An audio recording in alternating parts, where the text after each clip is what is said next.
police walked into the banking hall and requested to talk to me. And I thought we were still in the process of concluding this matter. So I said to them to give me some time. I conclude the transaction that I was, conducting at that particular time with the clients that I had. And I would, attend to them. I was even showing them where to wait. But they said, no, we need to live with you this moment right now. And as I tried to understand and what was going on, how dare you walk into the banking hall, come asking for me, and you don't even have the courtesy of allowing me to finish what I was doing and then attend to you. But at that point, they made it very clear to me that I was under arrest. Hi guys, how are you? Welcome to another fantastic episode featuring Mama Mumbus and Mama Mumbus only, but I have an interesting guest on set today. So earlier on this year, I think it was around February, I had a conversation with you and I promised you something. I said, this year, I want us to focus on the good that is happening in our country, because I believe there's a lot of good things happening in our country. And I also said that I want to feature men, women, and organizations that are doing good work in their community. People who are impacting their community for good. And I am so excited that today I get to have a conversation with my first guest. Someone who's doing a brilliant, brilliant thing in her community. Na sitaongea maneno mingi. I just want us to get straight into it. So, ladies and gentlemen, please help me welcome Miss Teresa. Thank you. Of Thank Clean you. Start Africa. Hi, Teresa. Hi. I am so happy that you're seated on that couch. Oh, it's a today. great joy. It's a great pleasure and a great honor thank you so much. You have had us to come on your incredible and phenomenal platform and to share what we're doing with your, followers and your fans and people who are glued to, following you. So thank you so much for having us. Thank you for honoring my invite. So I'd like us to start by you introducing yourself. Just tell us, who is Teresa? So my name is Teresa Njoroge. I'm the founder and CEO of a social enterprise called Clean Start in Africa. Clean Start Africa is a social enterprise that works to empower women, girls, and children who have been impacted by the criminal justice system. And in addition to that amazing work that we do as an organization, I'm also a mother of two, I believe, upcoming world changers. Yay! I like that. Oma, my daughter, she's now 13, and my son, Uhuru, who's now 11. Oh, wow. Yeah. Your daughter is almost... okay, my daughter is 1 year older than yours. Wow, amazing. Yes. So she must be 14. She's 14 now, amazing. in high school. Beautiful. She used to be my co-host, but now she has disappeared. Okay, amazing. Yeah, They grow so fast. They do. They really do. Yeah. So, Teresa, I'm very... I'm looking forward to this conversation today. Amazing. And I woke up today. I was telling you before we started recording. Yeah. I woke up today and told my husband I have never been so hyped up to go and shoot because of this conversation. Amazing. So I'd like you to tell me what was the inspiration behind starting Clean Start Africa? Yeah. Yes. So as the name suggests, Clean Start. A clean beginning, and this came after, honestly, my own first-hand experience with the criminal justice system. And I wanted to offer myself a clean start, plus the hundreds of other women that I had met impacted by the criminal justice system. So for purposes of people who don't know, our story and its genesis, I worked within the financial sector here in Kenya. And I worked within the financial sector for about a decade as I grew my career ladder and happened to handle a fraudulent transaction unknowingly. So at that particular time when I handled that transaction, I thought that, we were going to have the investigations done and whoever was responsible for defrauding the bank would be held liable. And I believed that that's how it would work. And maybe we were about 12 in total who had handled that transaction, both at the bank where I worked and those who were in receipt of the money to pay it out at their bank. So I thought that, maybe for those of us who handled unknowingly, there would definitely be some repercussions to it. What I didn't foresee is that it was going to be so devastating. So what happened is, after we were done with the investigations, I really didn't get to see the final report of what the investigations concluded or what the outcome was. But one day, police walked into the banking hall and requested to talk to me. And I thought we were still in the process of concluding this matter. So I said to them to give me some time. I conclude the transaction that I was, conducting at that particular time with the clients that I had. And I would, attend to them. I was even showing them where to wait. But they said, no, we need to live with you this moment right now. And as I tried to understand and what was going on, how dare you walk into the banking hall, come asking for me, and you don't even have the courtesy of allowing me to finish what I was doing and then attend to you. But at that point, they made it very clear to me that I was under arrest. Oh, wow. So I didn't have much time to argue with them because they whisked me out and as I was trying to look for the driver and all that kind of stuff, they said, no, we actually have our vehicle. And, how you literally see people bundled into those vehicles. So there were some on my right, others on my left, and I was bundled into their vehicle. And we went to the central bank investigation unit where interrogations went on. And at the end of that day, I was locked up at Kilelesha police station. OB filed and everything. And the following morning, I was arraigned in court. At that time, the courts were where we have the Supreme Court currently. So that's where the courts were. We hadn't moved to Milimani. And that morning, I, was now an accused person. And I had 4 counts. 3 for theft of about close to 10 million Kenya shillings. And the final count and charge was around conspiring to defraud the bank.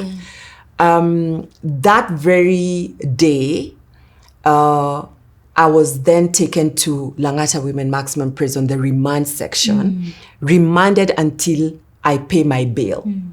And my life took a completely different turn that particular moment. So it was very confusing because these are not crimes I have committed, but here we are. However, what was so interesting was the fact that the arresting officer had insinuated to me and said that right at the point of arrest, before I was arraigned in court, he did say to me, do you have 1 million Kenya shillings? Oh, wow. And, this case could go a different way. And I said, I don't have that kind of cash. And then he said to me, I know you did not commit these crimes, but I'm going ahead to charge you. He said that? He told me. In those exact words? Those were his exact words. And he told me to my face, you've been handpicked by the bank to carry the cross on behalf of this transaction. So as I was sitting in remand, what was playing in my mind at that point was, he asked me for 1 million Kenya shillings cash, which I told him I don't have that. And, he said to me that if I gave it to him, then we wouldn't continue. And when we got to court, the magistrate also asked me for 1 million shillings bail. So I kept wondering why this 1 million bob and why it's coming up a lot. But anyway, I was already in remand. Anyway, at that particular moment, my family began supporting me to get a lawyer, to raise the bail, which was reduced to about 500,000 shillings. And in a week's time, I got out. When I got out, the first thing that happened was I got terminated from my banking career. And now I had to readjust my life around the court case because I had mentions and attending to the case. So every month I'd be in court a minimum of 2 times, whether answering to a mention or proceeding with the case. So I had to really focus on putting my evidence together, together with my lawyer and anything I could find or any support I could find to put my case together.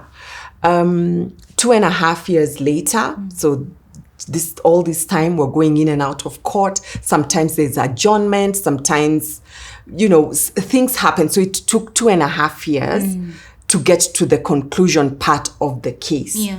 And it was at that point that, again, the prosecution now, started insinuating again. Now, because we are about to get to the sentencing, could you give 5 million Kenya shillings so that this goes in your favor? But I was like, there's no way. I mean, we've been in this court for 2.5 years, and there's no evidence whatsoever from anyone that I either stole or conspired with anybody throughout the hearing. So why would I be paying you 5 million Kenya shillings? And besides that, there has been no evidence. You told me, I didn't commit this crime. Yes. I didn't pay the 5 million shillings. And we were dealing with this case from a family perspective. So I was not the only decision maker. My parents were involved. My family was pretty much involved in this case. And as Christians, we were like, there's no way we are defying our values and sort of getting into a covenant around bribery and all that. That's not an altar we're putting here. So we went for the sentencing, but the stakes were very high at that time because I was not the only one in court at that time. I had already been blessed with my firstborn daughter, Oma, and she was 3 months old at that time of sentencing. So if this decision did not favor us, it was not going to just affect me, it was also going to affect my family, child and my family. The 3 counts were dropped.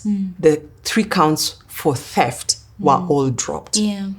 But the charge around conspiracy was not dropped. And the magistrate sentenced me to a conviction for a year's sentence. A sentence that I had to serve at Langata Women Maximum Security Prison.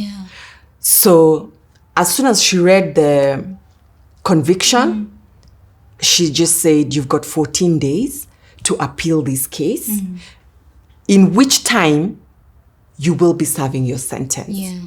So there and then went to the cells downstairs, here at Supreme Court, where the courts were at that time, taken to the courts, to the cells downstairs with my daughter.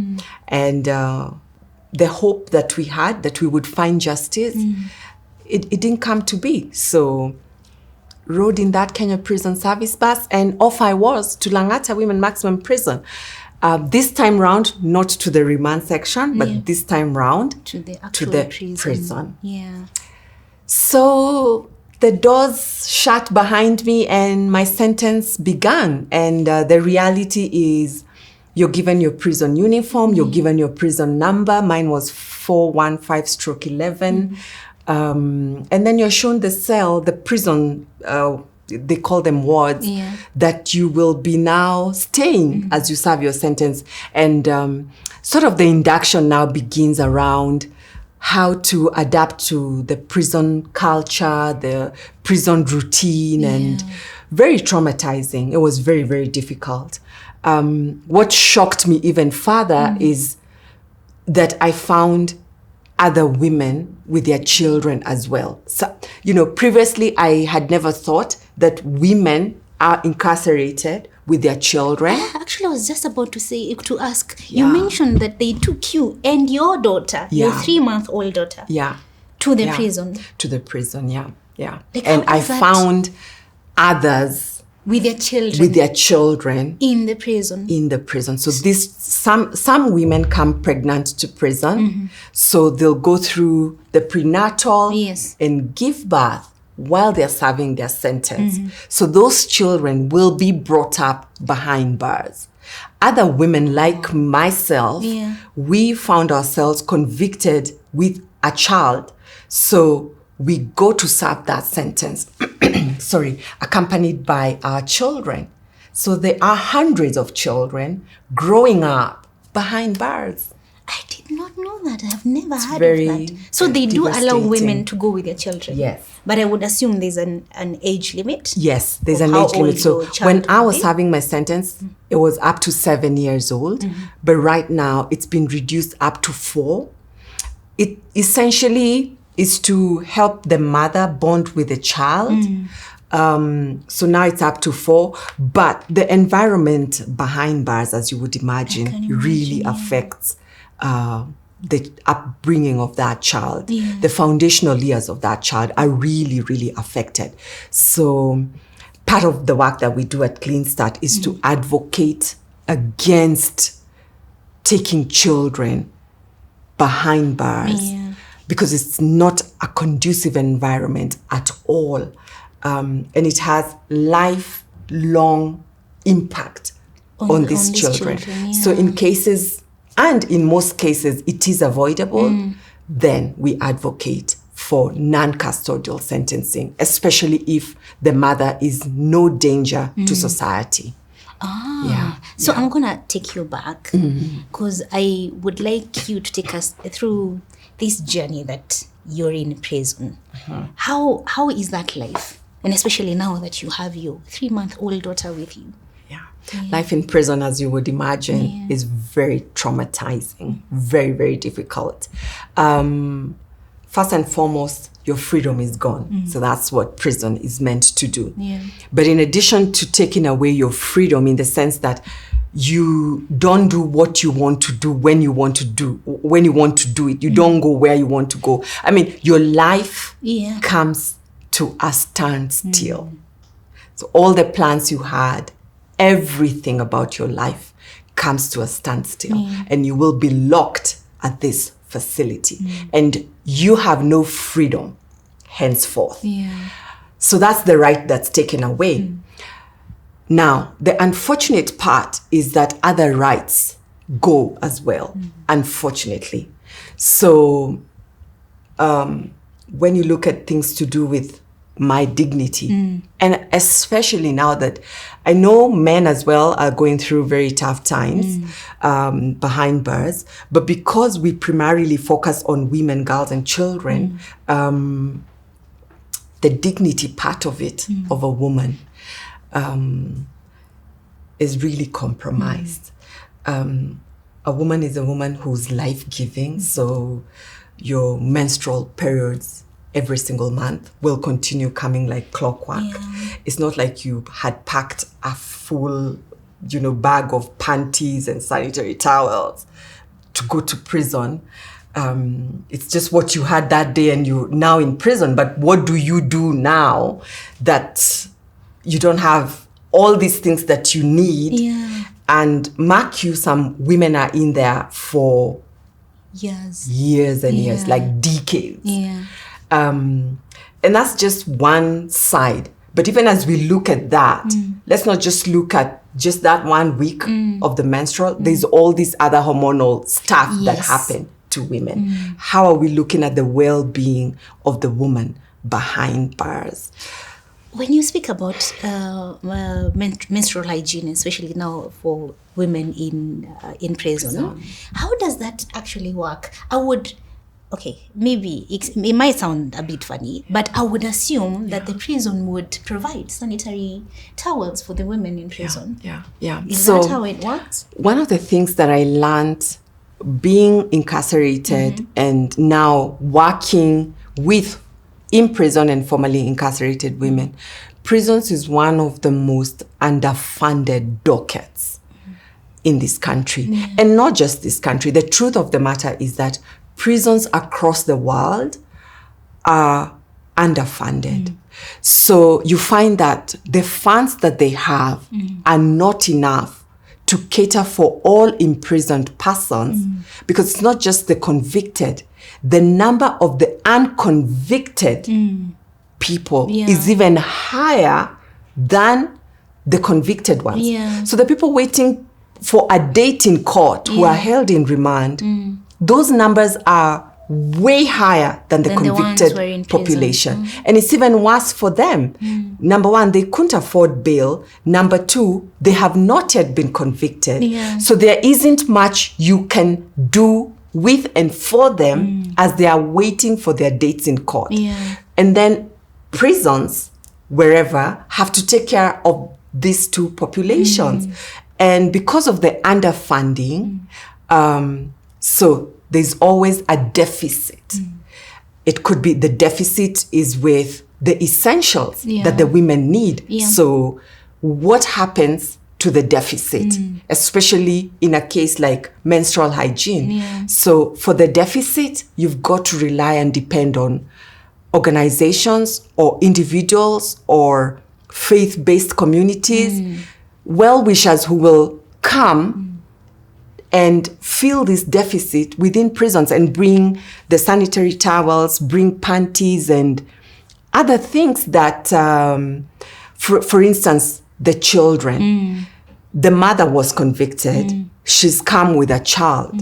So what's the budget for the child when it comes to their education, their nutrition, and everything a child needs? So that must be budgeted as well at national level and then distributed across the prisons.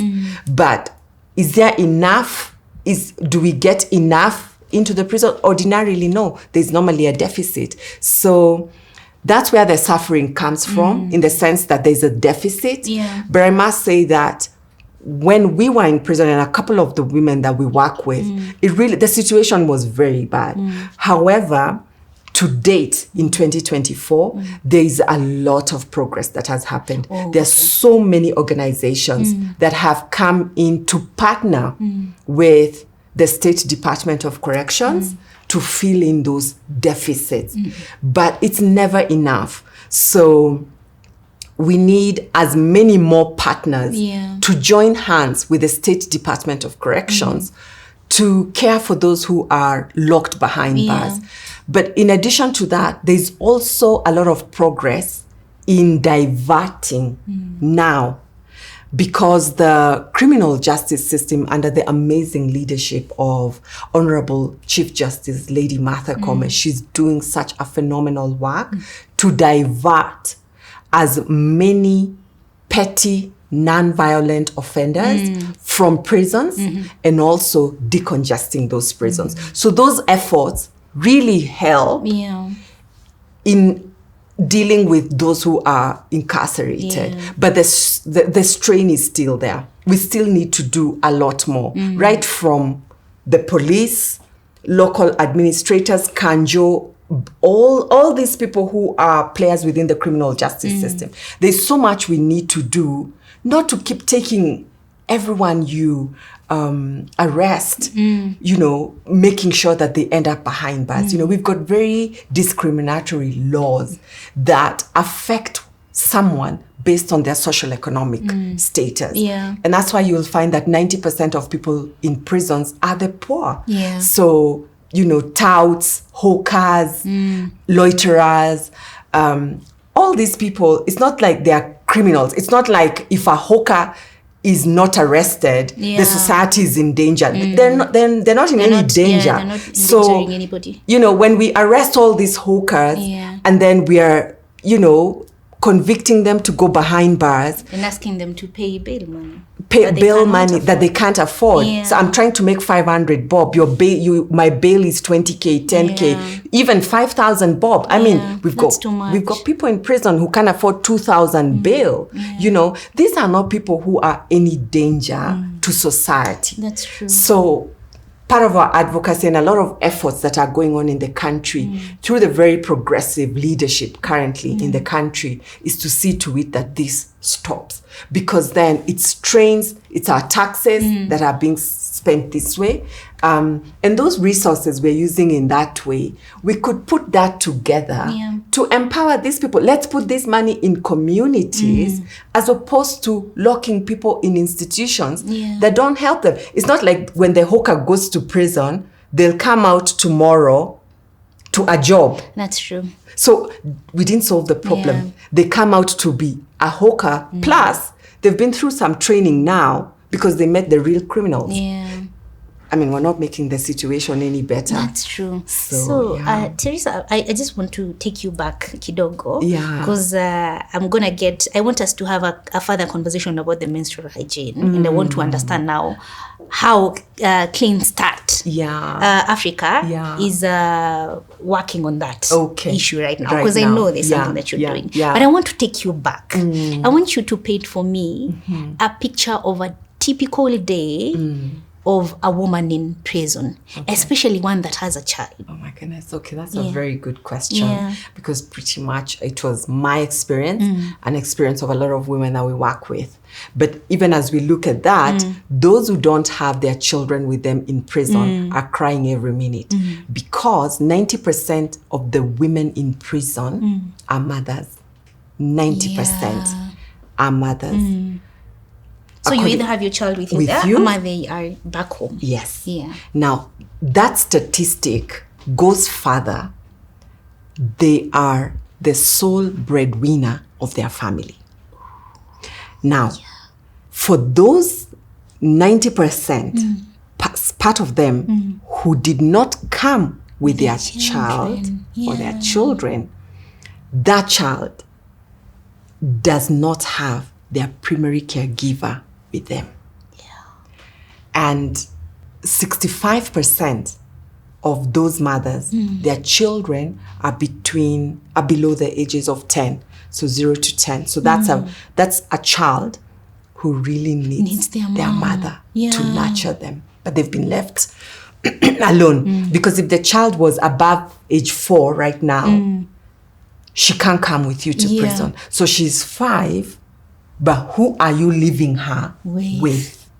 So even as we look at the mother with a child in prison, I think it's also important for our society to be aware, to think about, and to do something for children left on the outside without caregivers, because their parents, it could be a father as well, because their parents are incarcerated. We never talk about it.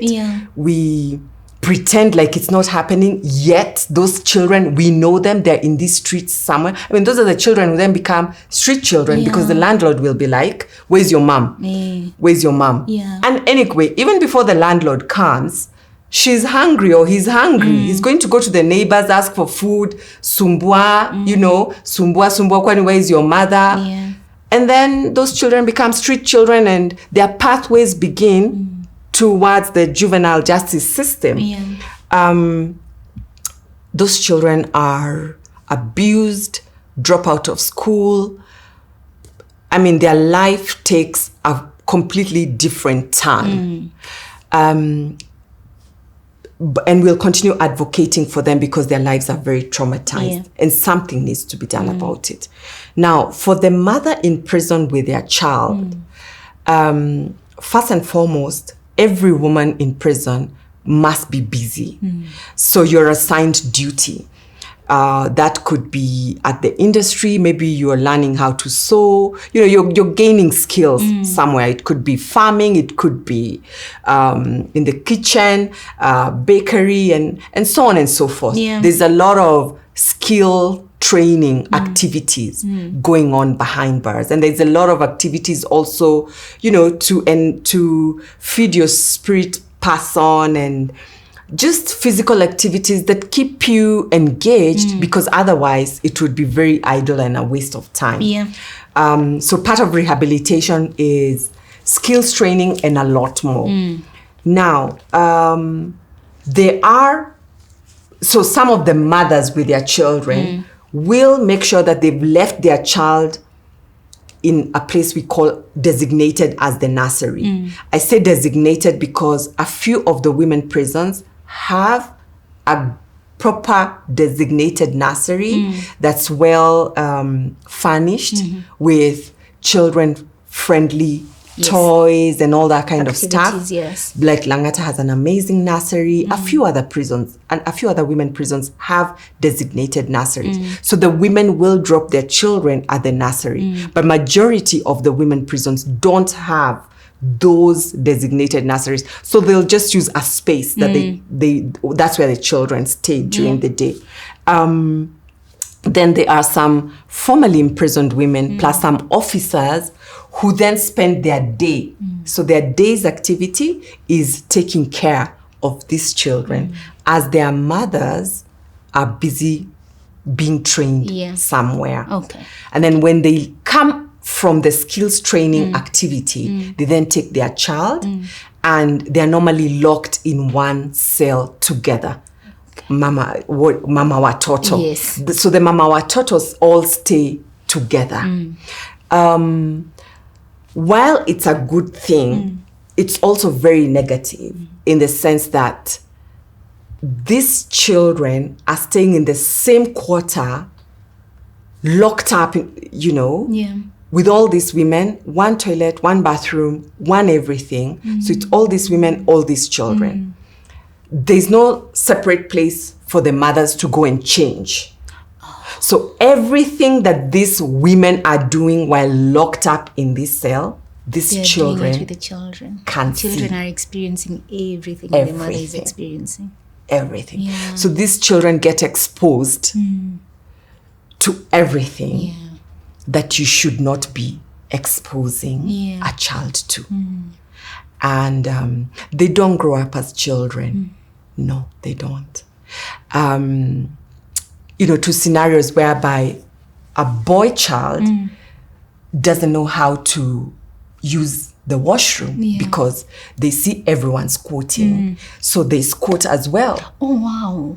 Because that's that's the children only learn thing from they know. observation. Yeah. So, the young little boy, he'll just squat. I mean, he doesn't know. Yeah, And he doesn't know any different. the language, very vulgar language in prison. Their games are about shooting and beating people. And, so because children learn through observation. I mean, what is it they're observing? They do, yes. That's the language. That's what they pick, And that's what they're absorbing. Now, the most other painful thing is that if mom is serving a sentence longer than when the child turns 4, so this child will be released and leave mom. And who are they being released to? Is it a family member? Is it to a maybe children's home? In most cases, it's normally the maternal grandparent. In most cases, though that's what we have seen. Because again, we're also very engaged in those situations where you have to prepare this child to say goodbye to mom. Yeah. And then you also have to prepare this child to now begin to know auntie so-and-so or shosho so-and-so. Yeah. Because very soon you're coming for this child to be united with and then to go to a completely different environment. So this child now, will begin being taken to school. So there's so much this child is not understanding. Yeah. Because, like, in my case, it was just a year sentence. But I remember my child, and it was just a year, like just the first year of my child's life. Yeah. And we got home, and this child, the eyes, you could be like, they're like they have never seen so much color. People in different kinds of clothes. So if I wasn't holding her, she wouldn't accept anyone else to hold her. Because she's like, what are you wearing? They look like aliens. Like, I knew our world. Yes. Where on earth is this everybody we've was come in the same to? costume. The same. If it's the officers, it's the same uniform. If it's the prison people, they wear the same prison uniform. So now you've come to this place. There's so much color. So they're so confused.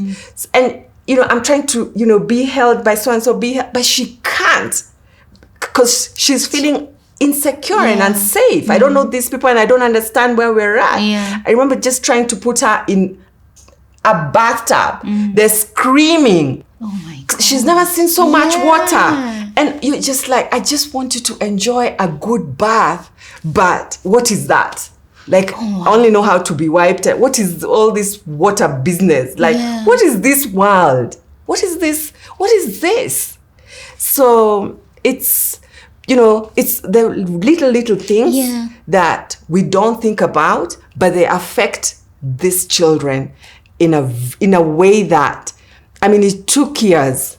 And, I have had to parent very differently because once a child has had an incarcerated parent, the shame and embarrassment associated, like you can remember my daughter saying, my mom was incarcerated. Everyone's like, your mom is a criminal. Yes. Like, why was your mother incarcerated again? The shame and embarrassment that comes with it. So you have to parent very intentionally in a very different way.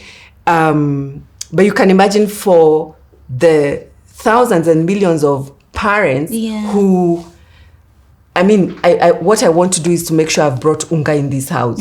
So this business of counseling and I don't know therapy, my friend, ni Unga nitatafuta ama ni kukucancel ni kwa nini nilikuwa gerezani. Alafu now that you've painted a very good picture of your daughter by the time you are coming back home after the 1 year. But you see, you are lucky enough, if I can call it that, you are lucky enough to come home with your child. So now it just takes me back to the mom that you mentioned. So the child has turned 5 and can no longer stay in the prison with the mom. But the mom is staying behind. And this child is being taken over by, even if it's the family, even if it's still the family. But I can imagine now this child who's 5 years experiencing all these things away from the mom. And the anguish the mom will now live with. Yes. Now Not she knowing, joins the other women wondering, mtoto wangu nini inafanyika huko nje? Oh my God.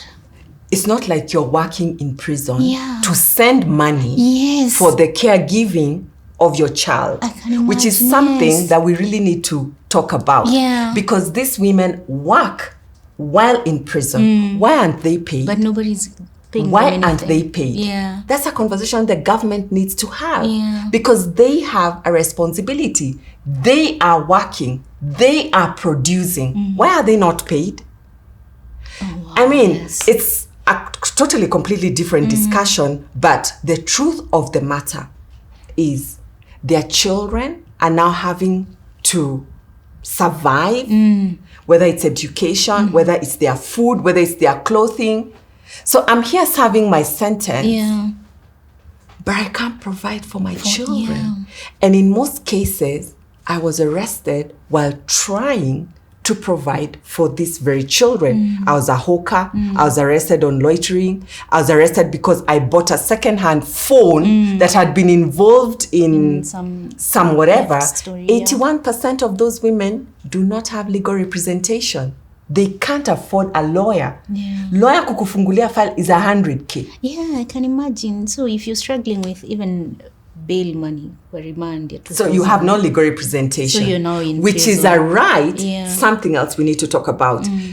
Our constitution provides for a right for each and every person in Kenya when arraigned in court to be represented. But is everyone represented?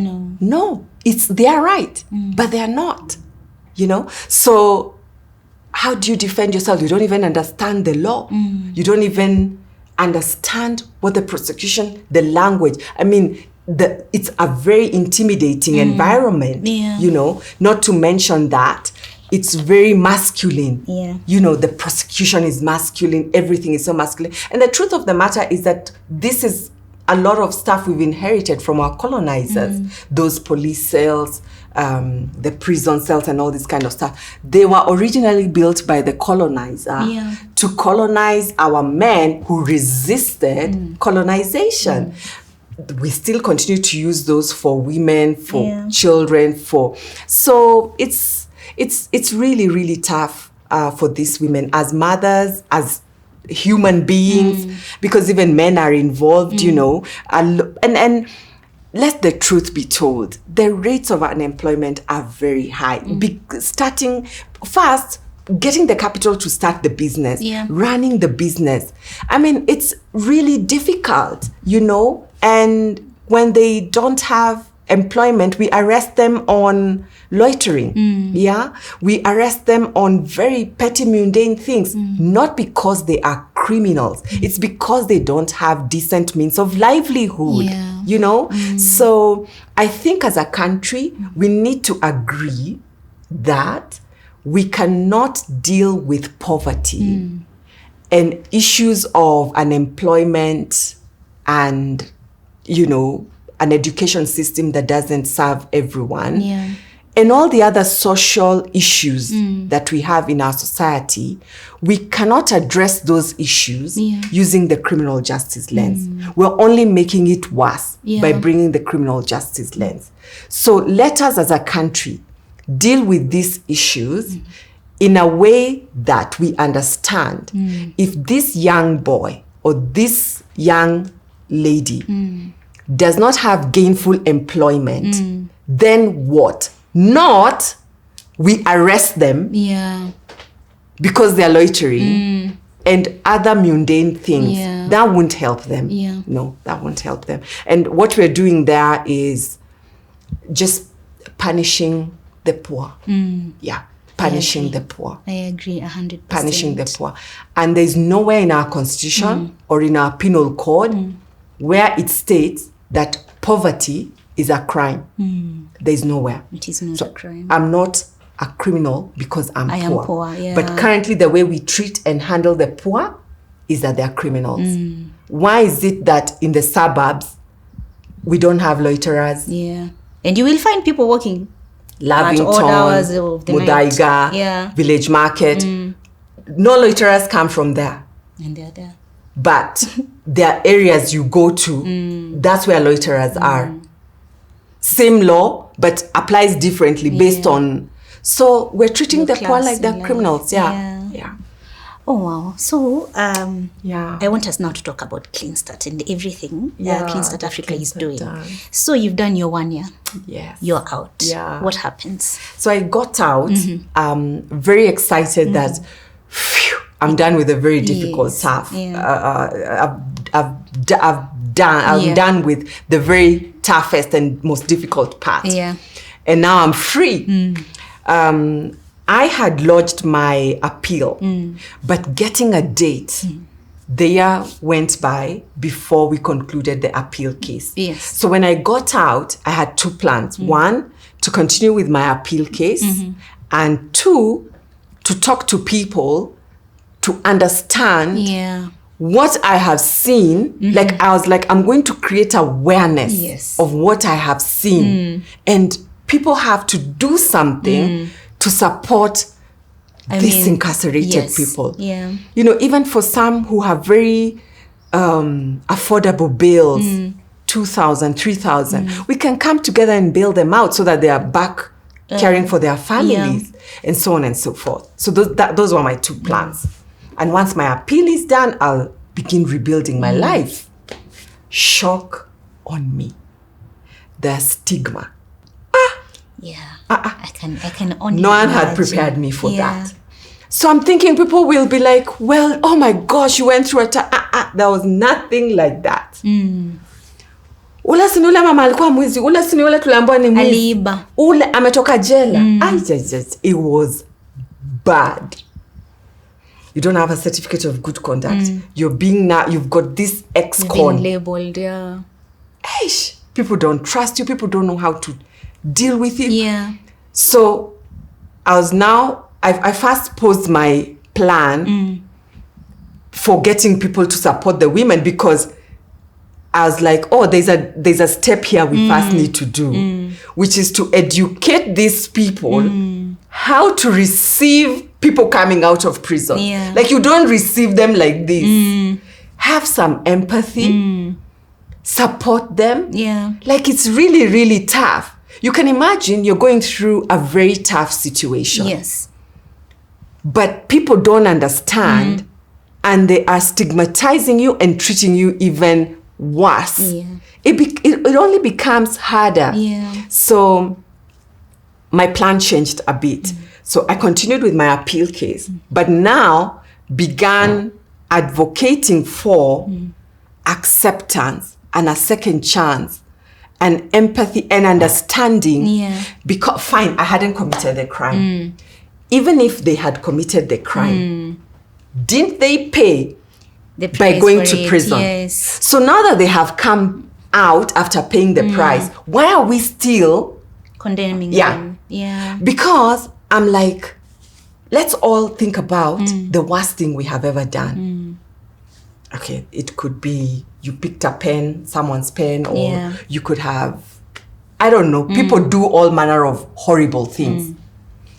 Every time you show up, ndo yule mama mwenye si huyu ndiye alikuwa every time you show up, that bad thing you did is what introduces you. Yeah. We want to say that I am deserving of a second chance, and don't keep referring to the bad thing I did 10 years ago or 5 years ago because I'm changed and I deserve a second chance. Yeah. Why not the person who even paid for that bad thing they did? Because they come out and huyu ni ule alikuanga ameiba kuku kwa nani. Yes. They paid for that and they are changed. So the only reason we stigmatize them is, one, we don't have faith in the criminal justice system to work, which if it doesn't work, then we need to change it. Why are we even sending people through it? But if it works, then let's give people a second chance. Anyway, I went through my appeal case. I was cleared, vindicated, compensated by the government. Okay. And I was like, thank you, God. Yeah. At least That one is over. that one is over, and it is over successfully. Yeah. And I was so grateful. And now The advocacy the starts. advocacy Yeah. grew a notch higher. Why? A woman who I was having time with had come out, and you can imagine she had served a 5-year sentence with her son, but she got out and didn't complete a year on the outside. She committed suicide because of that stigma. She scorched herself and her son. Oh, wow. And another lady, you know, they were sleeping at Uhuru Park. Yeah. They literally had, so many women leave prison and have nowhere to go to. To date, 2024, people are being released from prison and they have nowhere to go. So that lady went to Uhuru Park and the daughter died due to pneumonia at Uhuru Park.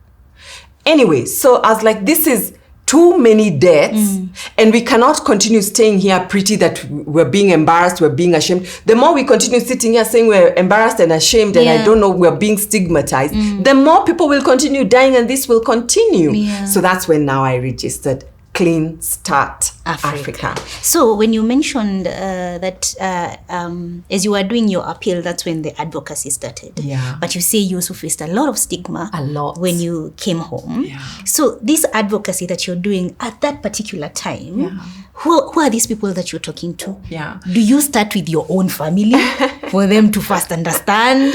Oh my goodness, I like that you ask about family because it starts within the family. I can imagine. You show up to events, Yes. shags, and it starts. You had yours. And I the can mamas. imagine, Oh my I can gosh. imagine, Oh my yes. goodness. And it's that uncle and it's that auntie. You're like, gosh. Like, give me a break. Yes. So, yes. Does it start with your You own family? start with your own family, educating them, taking them through what you've gone through, what it is about, and how they can support you as far as the second chance is concerned.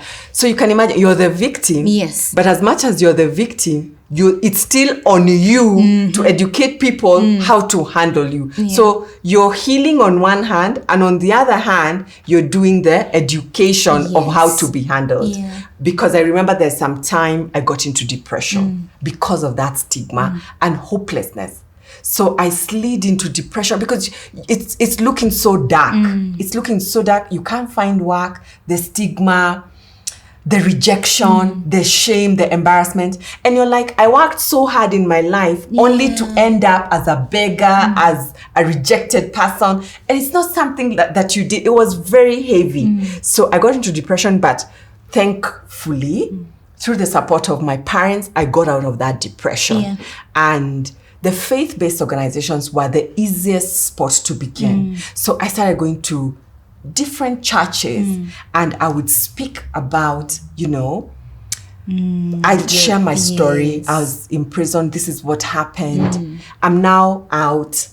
The stigma has been this way. But as much as that is said and done, there are hundreds and hundreds and hundreds of other women in prison today. Yeah. We can help them with essentials, bar soap, sanitary towels. Can you put that together as a ministry, as a congregation, and we take them to these prisons? Yeah. There are other women who are coming out of prison. They need bus fare, they need a place to stay, they need food, they need to support their children. So it grew and grew and grew, and as it grew, that's when I saw the importance of doing this in a structured way. Yeah. And hence the formation of Clean Clean Start Start Africa. Yeah, but the church was the beginning Yeah. of the support of the work, and then now it continued to other individuals, corporates, and other organizations, all the way to now the way we fundraise locally, internationally to support the cause. Oh, wow. Yeah. I feel like up until this point, Yeah. you deserve a clap. Oh, Oh my God. Oh, thank Yeah. you. Thank you. So you. now, Yeah. Clean Start Africa is here Yes. and has been in existence now for how many years? We're 9 years now. 9 years. Yeah, because we began 2016. The registration process began in 2015. Yes. But we weren't fully legally registered until 2016. Yeah. So it was in 2016 that we got our registration because, of course, we had to go through vetting. Yes. Given the records and you're starting a not-for-profit and all that kind of stuff. So all that vetting by government and all that kind of stuff. So we got legally registered 2016. 2016. And from 2016 to date, the organization has been growing from strength to strength. 80% of the staff who work at Clean Start are formerly imprisoned themselves. So either they went through the Clean Start program when they were in prison and are now working at Clean Start post-release to then go and train others in prisons, or they joined post-release and now support those reintegrating to rebuild their lives. So I would like you to take us through the journey of this woman who's been arrested, and where exactly do they meet? Where does the journey with this particular woman start? Yes, with Clean Start. Yeah. So our journey officially begins in prison. Okay. So we go into the prison and we start what we call the Uuno program journey. It's a 12-week program, and this 12-week program has been formulated and curated by the formerly imprisoned women themselves. Okay. What would have made a difference and an impact for you when you were in prison. So that's how we came up with the curriculum. It contains forgiveness, trauma healing, communication skills, and all that kinds of stuff. And it also has entrepreneurship in it, because most of these women are not being released to a job. They are being released to do some business somewhere. So once they've done that 12-week program, they've graduated, they've got a certificate. the day when they will be leaving prison, there's a woman, because now our movement has really grown, and our movement is called Sisters on the Outside. So the Sisters on the Outside will be at the gate to receive this woman the day she's leaving prison. So we've thought through that entire journey, how it was tough for us. How do we make it easier now for those coming out? So the day of release is one of the hardest days, because the woman is asking herself, where do I go? Yes, and how do I begin? And where do this I life begin? now? Yeah. So these women, the Sisters on the Outside, formerly imprisoned women, will now receive her and welcome her into a chapter. A chapter is a group of maximum about 25 formerly imprisoned women, so near where she will be residing. And this will have been thought about while she is in prison. Yeah. So she's welcomed. Some of them, unfortunately, don't have a family to go back to, don't have money to start renting out a house, and so on and so forth. Yeah. So in our office here in Nairobi, we've got a small space where we can accommodate some of those women who are desperately in need of somewhere to stay. We also have a second office now in Kisumu, and we also have a place where the women can stay. And as recently as a week ago, we received one of the women from Eldoret Women Prison, and she was received there. She stayed at our Kisumu space for a while with her child until she was ready to then be reintegrated back into the society. So once she now joins the chapter, so the conversations begin. How will you be fending for yourself? Because that very day she leaves prison, she needs to eat. Yeah. But it's not like she has money to buy food. She also has children. Where are the children? How do we reunite you with your children? So those conversations begin.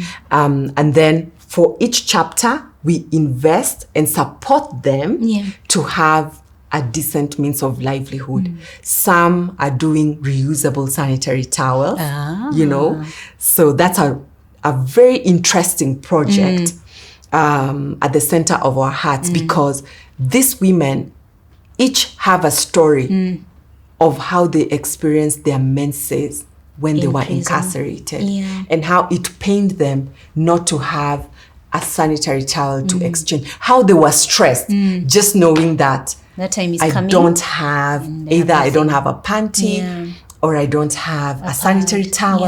What will I do? They know that stress. When I was having time, I saw women share panties and book panties. Oh my God. During that time. I saw it with my two own eyes. They borrow, they book, it's stressful because again, the issue of menstrual hygiene is very stigmatized. I mean, it's what gives us life. But it's so stigmatized. My goodness. It's such a natural process. It's such a natural process. There's nothing to stigmatize. The only thing we need to do is care for the woman or the girl in a decent way. That's really so that she doesn't soil herself. But it's a blessing to even have your menses every single month. That's true. If you hit your teenage years and the menses don't come, then it's something to worry about. Exactly. Actually, you have to go see a doctor about it. But it signifies the continuation of life. So we shouldn't. They actually go through double stigma, double shame, because here I am, I'm imprisoned. Imprisonment itself, there's stigma, there's shame. My menses now. There's stigma, there's shame. Now I'm going through double stigma just because of being a woman. So the reusable sanitary towel project is a project that we hold very dear to our hearts because these women make these reusable sanitary towels with a lot of love, knowing that I'm offering another woman dignity. So some of them make those reusable sanitary towels and we supply to marginalized schools, to vulnerable women and girls, and so on and so forth. We hope to get to a point where we can supply them to the prisons as well. We hope to get the production to the point where we can satisfy the demand in prison. So what we would need are sewing machines, the materials, training more women, but the capacity we have right now, we're able to do schools and so on and so forth. So that's one of the projects. Others are painters, tilers. Others are into, just textile, doing the Ankara stuff. Others are hairstylists and into beauty. We've got some amazing chefs that do beautiful cakes and very delicious meals. Yes. Especially the Swahili ones, and these women, and the ones in Kisumu are getting into aquaculture, chicken farming. They're busy. Some do kifagio, others do honey production, in Kitui. So it's so exciting to see them in production and in business. That's all they wanted in the first place. That's true. They weren't criminals. They went to prison hawking and loitering and all that kind of stuff because they didn't have a decent means of livelihood. That's true. And that's why we had such a huge rate of recidivism, where the women would leave prison and 2-3 months later, they're back. Because they're back to the very problem that took them there in the first place.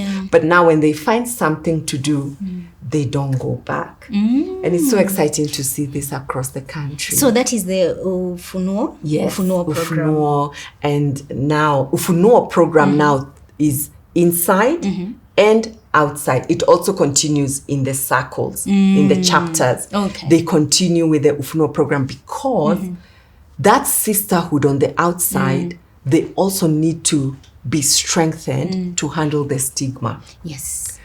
In some, especially in the rural areas, the stigma can send these women right back into prison. Yes. Yeah, so Uuno continues on the outside as well. Yeah, and then now the businesses that we start for them. So that's one arm of our work. And then the second arm is to see to it that this stops. So that Clean Start is not just working with women and girls and children in prison. Because we know 90% of these women should not have gone to prison in the first place. We're really now working to partner with the criminal justice actors to advocate for the decriminalization of poverty, the declassification of petty offenses, things like loitering, things like hawking, pushing for non-custodial sentences, pushing for alternative sentencing, and a lot of advocacy around using other means and ways of resolving our issues in society. If I have your debt, you don't need to ensure to get me arrested. We can find a way of resolving this issue that will not take me to prison. If we have a fight, we don't need to get physical, So we do a lot of crime prevention talks as well. Creating the awareness of why people are going into prison in the first place. Because as you're going about your work, the last thing you think about is prison. I mean, you don't wake up and think, oh, today some people will be arrested, today some people are in prison. That's not what you think about. You think about, I'm going to meet so-and-so, I'm going to do this and that. But in the line of your duty, we want to create awareness of possibilities of what could end you up in that prison. And what could that be? Maybe a fight, maybe, you signed something, things that people normally don't think about.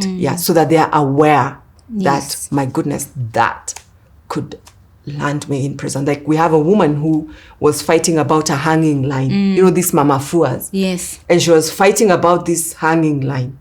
And she ended up in prison just because of this hanging line that she was fighting about.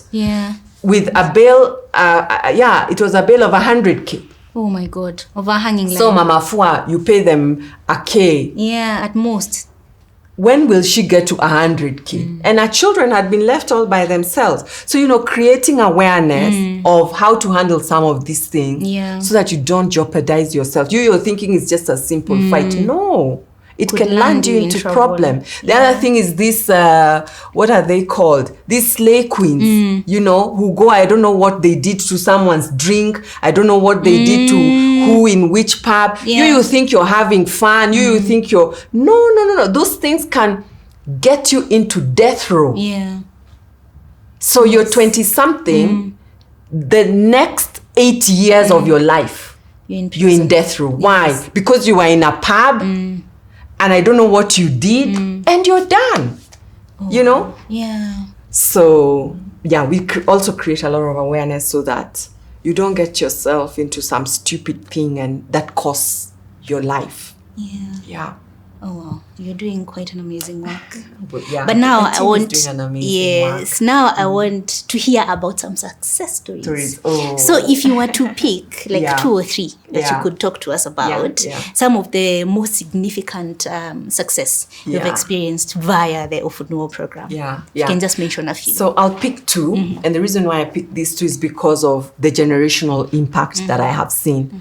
So these 2 women, and I have the permission and liberty to share their stories because they too share their stories for advocacy purposes. So one is called Fatia and the other one is called Angonyo. So Angonyo served a 23-year sentence. And she left her daughter when she was only 6. Her daughter has brought, literally, she's had to grow up by herself without mom. Gone all the way to graduate. And her daughter now works at Clean Start. And she's in the department that works with children of incarcerated parents. And she wants to see to it that the children who are left by their incarcerated parents don't go through what she went through. Because Natasha went through a lot of trauma. Natasha has been through hell and high waters. If Natasha was to tell you her story from 6 years when her mom went to prison to now when she's in her 20s, that's a whole story on its own. The beautiful part is Clean Start was not only part of Anne Gonyo's story while incarcerated, because I found Anne in prison. I got out. She still continued serving with her. I began Clean Start. She's still in prison. I mean, 23 years. It's a whole human being. It's a whole life. That's Dolly. It's a long time behind bars. Anne has seen it all. Phew. So she went through our program twice while incarcerated. And it got to a point where we were like, Anne cannot be in prison any longer. So we really, really advocated for Anne to be released. And that's the other thing. There are people who are rehabilitated. They are no danger to society, but they are still being held in prison. So then it begs the question, what's the purpose of rehabilitation? So I'm now rehabilitated. Why continue holding me 30, 40 years later? Why not release me to continue building the economy as opposed to sitting in there, just eating people's taxes, and not being productive? So I share Anne's story because we not only empowered her when she was inside, when she went through our course twice. And the reason why she went through the course twice is so that she could become a trainer of trainers on the inside, but also advocating for her release, which ended up being successful, and her being released, and then now working at Clean Start. She works at the Reusable Sanitary Towels Center. She also makes beautiful Ankara bags. She's also the Nairobi regional leader of the Sisters on the Outside movement. Oh, wow. She's doing amazing. You should meet her. I could would talk love to and meet talk and her. talk Yeah. about Anne and her daughter. And her daughter, Natasha. So you can imagine her daughter so negatively impacted. She's now leading, to impact other children and making it better for other children of incarcerated parents. And then her mom is now serving the community in this way. So that's, I'm sharing these two particulars because there are very many success stories, and I don't want other women to ask, why didn't you share yangu na vile mimi niko success huku? But I'm picking these ones because of the generational impact they're now having. And then Fatia served a 3-year sentence for a crime she didn't commit.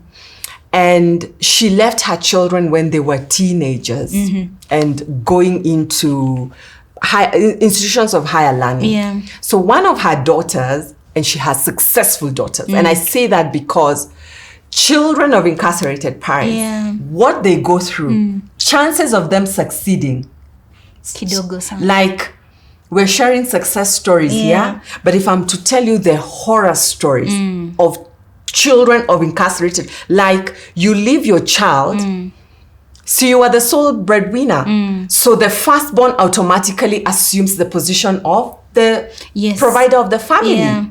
Some of them drop from high school. There's one particular woman, she was released through one of our advocacy efforts. And she was released this past December.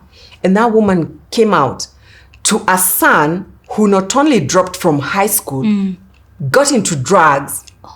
And that boy, he doesn't even want to see his mom. Like that pain inside of him.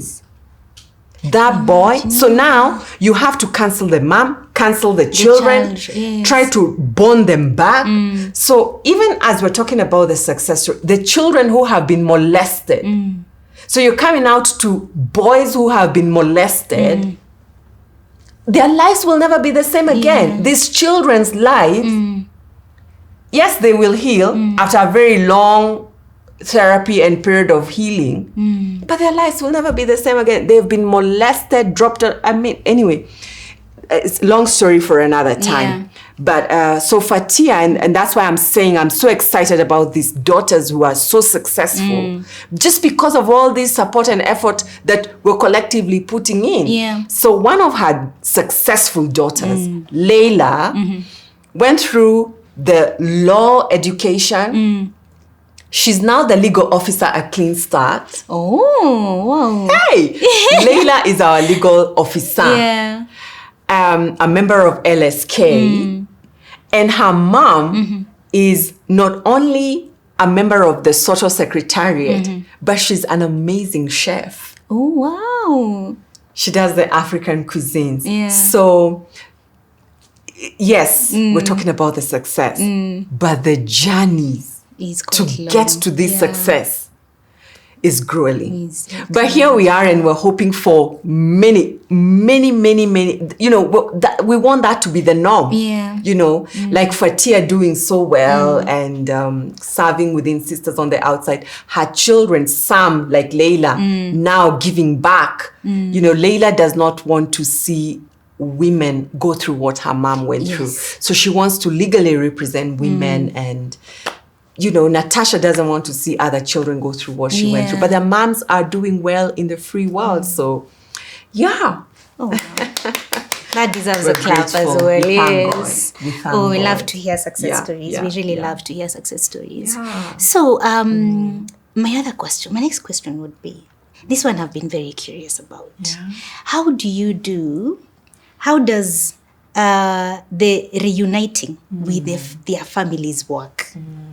Like, so this, she's out, she's gone through SOTO, Sisters of the Outside, and she's now under the Uuno program, and she's doing all these amazing things. But how does she reunite with her children and even with the family, the extended family, if you think about it? So that's a very, very good question, because very early on, we discovered that the women who have close ties with even one family member will succeed when they are released. Yes. So part of the Uuno program, when you're in prison, you must say one family member, just one. Who we can contact and who can come to visit you over the period of the Uuno program.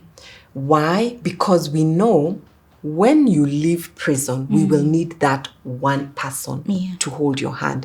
And that will be sort of the ambassador who will also champion for you to be accepted by other family members and the community. Yeah. So we don't just journey with you as the individual. We have to, so part of the Uuno program, and one of the reasons why it's successful is because it operates on trust. Yeah. So you must tell me first, a family member, a relative. Yeah. Secondly, you must tell me where your children are, where you think they are. We need to trust each other because I really need to know you. Because based on this trust is how we'll predict your success when you are released back to society. The reason why I emphasize this is because these women have been through too much.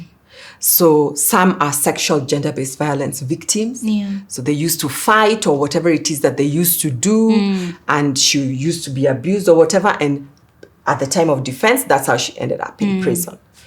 So sexual gender-based violence, hawkers, name it. They are, most of them are victims of maybe dropped out of school. I never got education, cultural norms, whatever happened. So they are so hard, or maybe they had just had it, trying to provide for their children. Yeah. By the time the policeman is arresting them and they're wrestling with that, and they're going through the court case, and now, they're like, mbele na nyuma, naenda jela. Yeah. So by the time they get to prison, ata kujua ni rahisi sana. Like they've given up, like maisha ina... What are you telling me about life? What have I not seen? So at that time when you're meeting them, they're so hopeless,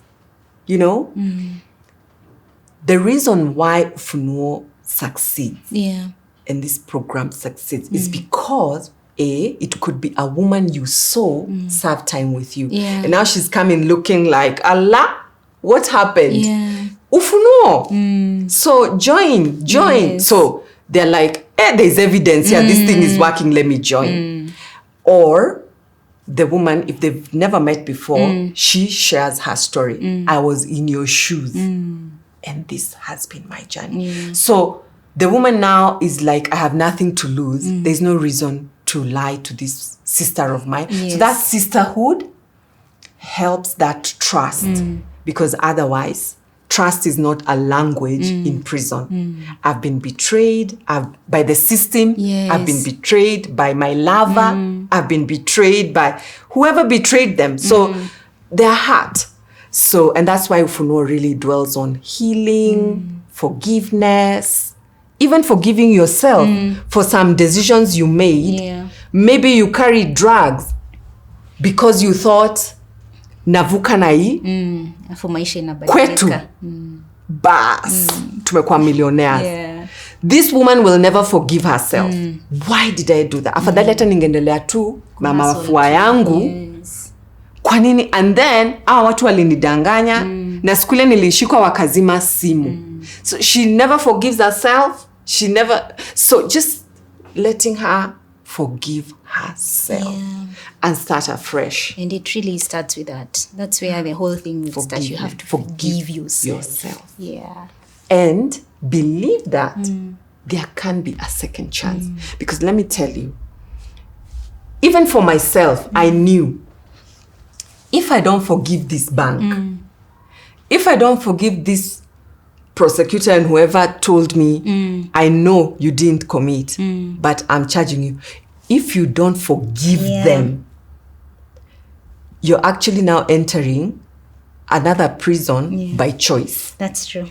There's nowhere you're going. Yeah. Forgiveness is so important. They say you don't forgive for the sake of the other person. You forgive for your own sake. Yes. It's so you're able to move forward. So that you're able to move forward. Yeah. So how many women can we say have gone through Clean Start Africa up until now? We count because we love counting the success stories. Yes. So about 5,000 women across the country have been through our efforts. Yes. I say that because we began Uuno very recently. So not as many women have been through the Uuno system because we've been pivoting and reiterating this program to be what it is today. Okay. So some went through a program at that time was called SPEAR. Others went through other designs of the program until it became what it is today. Yeah. But those are the women who have been through our efforts and our services across the country. About 5,000 people. Yeah. No, women. Women. But the beauty is, well, it's those women, then, it has a trickle-down effect to their children, their communities.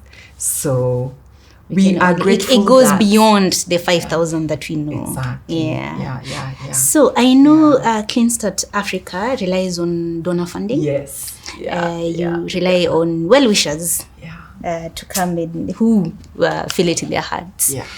They want to give something for you guys to continue doing the kind of work that you're doing. So how would you say that the donations that you've received so far have specifically aided in the growth of Clean Start Africa? Yeah. So as you've rightfully said, you come out of prison with nothing.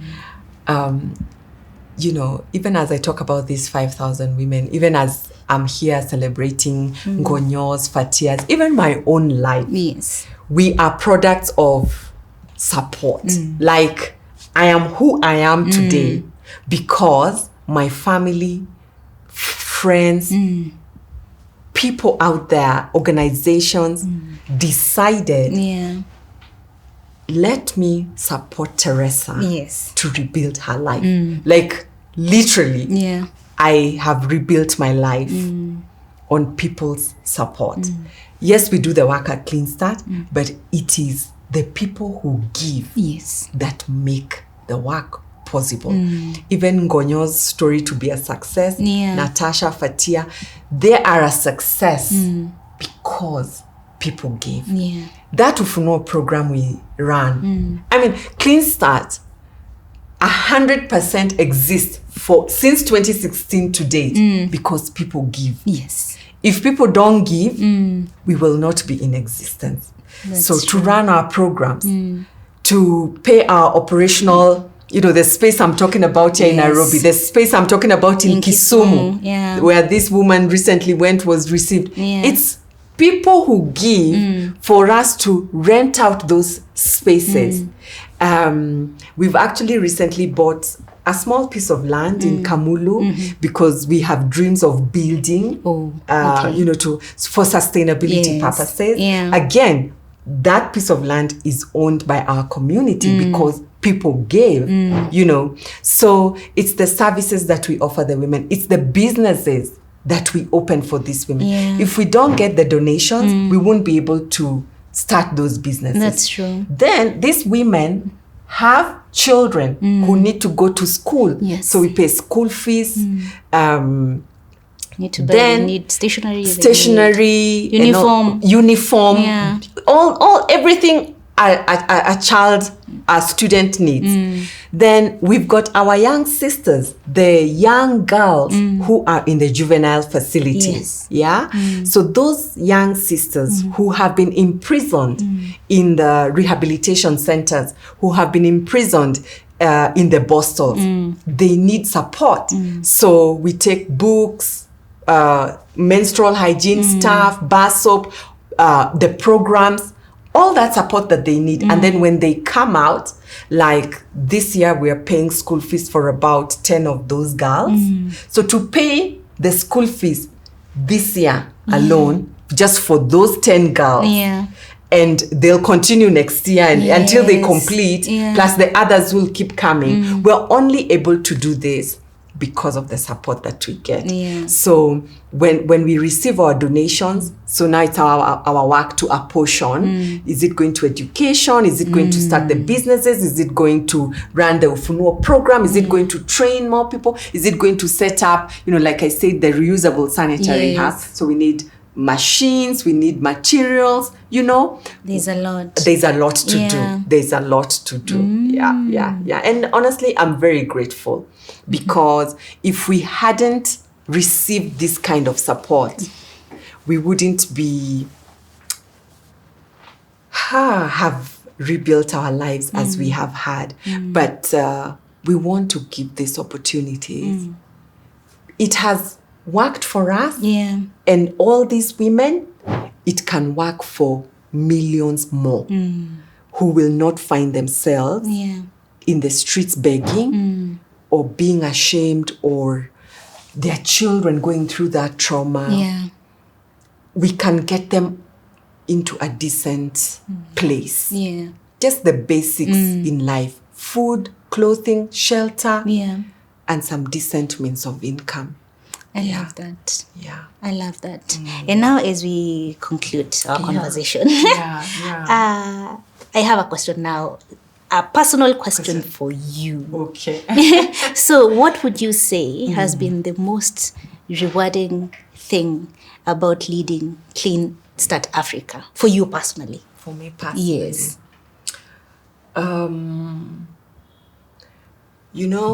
You think that you're serving others. That's what you think. Yeah. When I even started the organization, I was like, I can't wait to support these women. Yeah. And every single day I wake up, I can't wait to serve. Yeah. In this organization, to grow it, not just in Kenya, but in Uganda, Tanzania, South Africa, Sierra Leone, Ghana, all these other countries that are calling. But looking back, while I thought that, from 2016 to now 2024, that I have been serving these women, they have actually been blessing me. Sometimes we think that, when God says give and you will receive, and the person who gives is blessed more than the one who receives. Yeah. And sometimes you look and you're like, I don't even have something to give. What will I give? Yeah. I started Clean Start with nothing. I didn't have anything. But I had a story I'd have shared and a voice to speak on behalf of. Yeah. And it worked.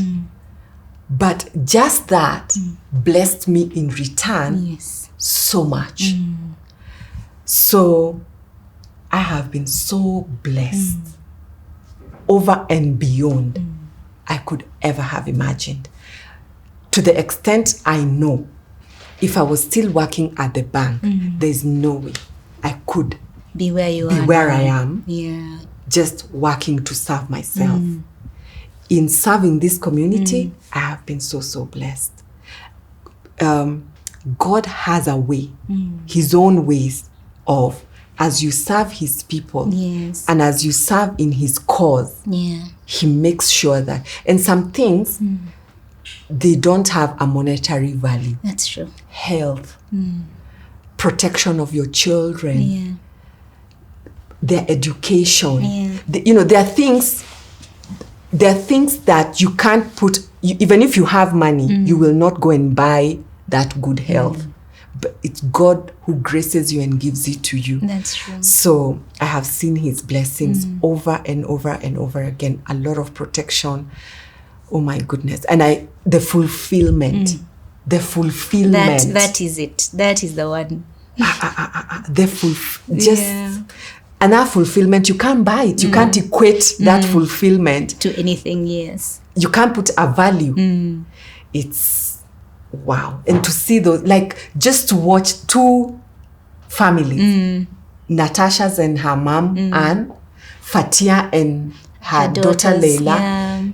Just that. Forget about the thousands. Yes. Just seeing how you have contributed to the story of their life turning around. Yeah.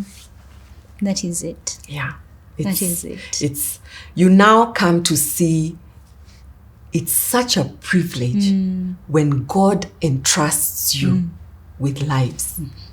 Even one life that God has entrusted in your care. Yeah. He really, really trusts you. And what an honor. What a privilege, you know? Yeah. I'm so grateful to be serving this community. Yeah. Like, wow. And it started like it looked like this is so unfair. And I was crying and throwing tantrums. You're not a God of justice. Yes. Look at how you have left me. I'm now in prison. You know very well I didn't steal. Yes. And you allowed for me to come here. But now, I'm like, wow. Now you understand why all those things had to happen exactly the way they did. Wow, thank you. Like, I can't thank God enough. I can imagine. Even if, God forbid, Clean Start ended today, you'd be okay. I'd be like, what? Yes. Thank you for that ride. Thank you. Oh, wow. Like, Thank you so much, Teresa, for my pleasure. Coming to have a conversation with us and sharing your story, and sharing the story of Clean Start Africa, and all the amazing things that you're doing as an organization. From one person to now thousands. Yes. And many employees and all those things, and Our impacting pleasure. not only your community, Yes. but communities across Kenya. Indeed. I mean, those are the conversations that you want to have here. Those are the conversations that you want to keep having. And now, because I also do have a community of my own. Watu wenye wananiangalia pale. That's my community. And my community actually starts here. Tunaanzia hapa, and then it becomes a much bigger community through everybody who gets to watch our content and appreciate what it is that we do.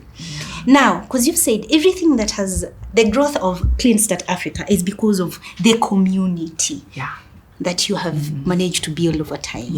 We want to be part of that community. Thank you. Thank you so much. In our very small way. And how we want to do that is we want to know how can we contribute. Kidogo, the kidogo that we have, the 10 shillings, the 50, the 100, the 1,000 shillings.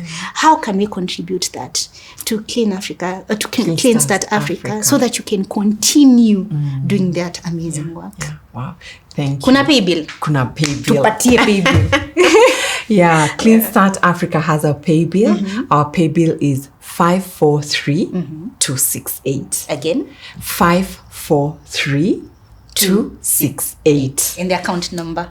The account number, so that, because to honor your community. Oh, okay. Because this is now specifically coming through your platform, and we're so grateful for that. We can have the account number as in your name, so that we are also able to quantify and be accountable for what we got from your community and what it was able to do and achieve, because we also have our auditors who can clearly say that this is the amount that came through your gracious... Mkuru, that's the account name. The account name will be Mkuru. Thank you. Thank you so very much.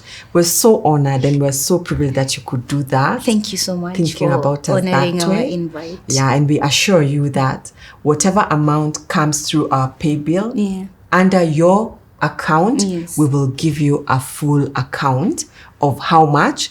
Plus, you'll be able to directly see where and what it did. Whether it opened a business, you will see the business. Whether it supported children for schooling, you will see that. Oh, wow. And just so, because si maneno tu tunasema hapa, Doli, in my handbag, kuna simu ingine, nipatie hiyo simu. I want to be the first person to contribute to Clean Start Africa. Thank you so much. Alafu kila mtu hapa, timu yangu ndahakikisha kila mtu ametoa simu. Tunatuma sisi wote saizi. So we started so that now our bigger audience through watching us on YouTube are able now to pick it up and tuipeleke mbali. Because we want you to continue with what we are yes, doing. and to be able to expand to Africa and all those countries you mentioned. You mentioned Ghana, you mentioned South Africa, Uganda, Yes. Tanzania. Thank you so very much on behalf of myself, our Karibu community, all the women, girls, and children that we serve. Yes. And the reason why I mentioned these other countries is because right here in Kenya prisons, there are women from other countries who, you know, the way we are saying we left our children, they have been imprisoned here in Kenya. They are from Uganda, from Tanzania, from Ghana, from wherever. They go through the Uuno program when they're in these prisons here in Kenya. But when they go back to their countries, there's nothing like clean start. So they keep saying, please extend your services to our countries as well. But you see, charity begins at home. So if we continue getting support, then we'll also be able to reach out to those sisters of ours who we've been separated by just the border, but they are truly our sisters. And they go through the same, even worse, because their children are so far out. You can imagine if you're suffering for your child, about your child who is a few kilometers away. How about the ones in another country, you know? And they get arrested. Why? They were promised a job. They came here, they didn't have proper paperwork, there was no job, or they were being trafficked even. They are arrested here without proper paperwork and they find themselves in prison. So with this support, it means a lot. And it starts with me. Thank you. This is how we are expanding Clean Start Africa to be a Pan-African organization. Thank you. Please give me the pay bill again. 543 268 543 268. Yes. And account number is B Mukuru. Wow. Cheers to B Mukuru. B Mukuru. I want to be the first person to start this. Thank you. Thank you so much for leading. You're welcome. This means a lot. You're welcome. Asante tena sana. And we hope to raise a good amount of money. Asante So we are able to do bigger and bigger things. Asante. Yeah, on behalf of the imprisoned women, the formerly imprisoned women, their girls, the children, we say asante sana. Yes, so amount, I won't say how much, sent to Clean Start Solutions Limited. Wow. I have done my part. And I'm sure our crew is going to do their bit. Wow. So thank you so much, Teresa. Thank you. May God continue giving you the grace. Thank you. To lead Clean Start Africa. Thank you. Beyond Kenya and all those other countries. Asante. Yes. Asante. Thank you so much. And I hope this is the beginning, because I would like to have a conversation with Anne and Natasha and Fatia and Leila. Yes, I would love to have a conversation with them. Yeah. And I would also love to come and will visit. Make it. Oh, yes. Oh my goodness. And see their good That's work where we that will you're begin. doing You there. come visit, see even the work, meet them, and then have them and have a conversation with them. I'm sure your followers would love to hear it from the horse's mouth. Yes, they would. Thank you so much. Yeah, and God bless you. God bless you. Thank you so much. And you too. Asante. God bless you. Hiya, that's it, guys. Oh my God. Yeah. Hey, my heart is so happy. It's so full. Me too. Yeah. I'm really glad we met. Thank you. Yeah. Guys, until next time is kwaheri. Ndiyo, before niseme kwaheri tena, ndiyo pay bill and the account number. Please. Mungu atabariki. Na usifikirie ni pesa kidogo, whether it's 5 shillings, 10 shillings, 50, however much you can afford. I'm sure Clean Start Africa will be very grateful. Until next time, guys. Bye. Tunasemanga bye. Bye. Bye. Oh wow, thank you so much, Teresa. So good to meet you. Thank you so much. That was such a lovely conversation. Thank you. And we hope this is just the beginning of good and greater and better things. I'm sure. Sasa I'm sure. Mark atatupiga picha.